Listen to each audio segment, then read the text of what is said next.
ইরানের বিরুদ্ধে যুক্তরাষ্ট্র ও ইসরায়েলের সংঘাতের প্রেক্ষাপটে ঘোষিত ২ সপ্তাহের যুদ্ধবিরতিকে স্বাগত জানিয়েছে ভারত। তবে এই প্রক্রিয়ায় পাকিস্তান যে ভূমিকা রেখেছে বলে আন্তর্জাতিক মহলের একটি অংশ মনে করছে, সে বিষয়ে ভারতের পররাষ্ট্র মন্ত্রণালয় কোনো কিছুই উল্লেখ করেনি।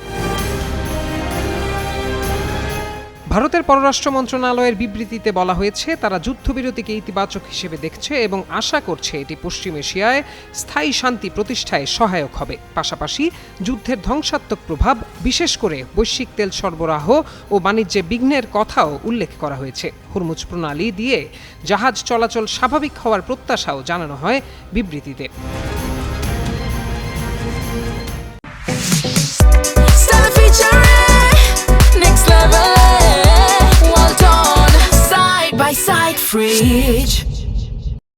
অন্যদিকে পাকিস্তান মধ্যস্থতামূলক ভূমিকা পালন করেছে এমন দাবি আন্তর্জাতিক পর্যায়ে উঠে এলেও ভারত সরকার বিষয়টি সম্পূর্ণ এড়িয়ে গেছে। এ নিয়ে দেশের ভেতরে সমালোচনা দেখা দিয়েছে।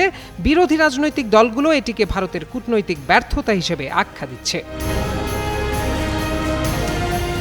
ভারতের পররাষ্ট্রমন্ত্রী এস জয়শঙ্কর জানিয়েছেন, ভারত মিডলম্যান বা মধ্যস্থতাকারী হতে আগ্রহী নয়। তবে কংগ্রেস নেতা রশিদ আলভি মনে করেন, এই ভূমিকা ভারতেরই নেওয়া উচিত ছিল।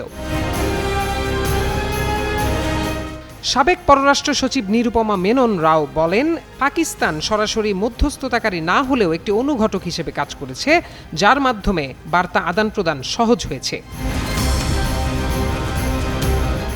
বিশ্লেষক অশোক সোয়াইন এই যুদ্ধবিরতিকে ইরানের জন্য কৌশলগত সাফল্য এবং পাকিস্তানের জন্য সম্মানজনক অর্জন হিসেবে দেখছেন। তার মতে, বর্তমানে পাকিস্তানই একমাত্র রাষ্ট্র যার ৩ পরাশক্তি যুক্তরাষ্ট্র, চীন ও রাশিয়া এবং আঞ্চলিক শক্তি উপসাগরীয় দেশসমূহ ও ইরান, এই সবার সঙ্গে সৌহার্দ্যপূর্ণ সম্পর্ক রয়েছে। সেই তুলনায় মোদির কাছে রয়েছে নেতানিয়াহুর কাছ থেকে পাওয়া পদক ও আলিঙ্গন, এবং তাকে অধীন একজন হিসেবে মনে করেন ডোনাল্ড ট্রাম্প।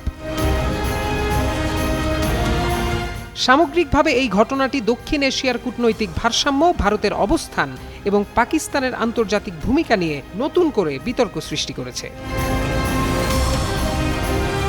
প্রত্যয় দাস, যুগান্তর নিউজ।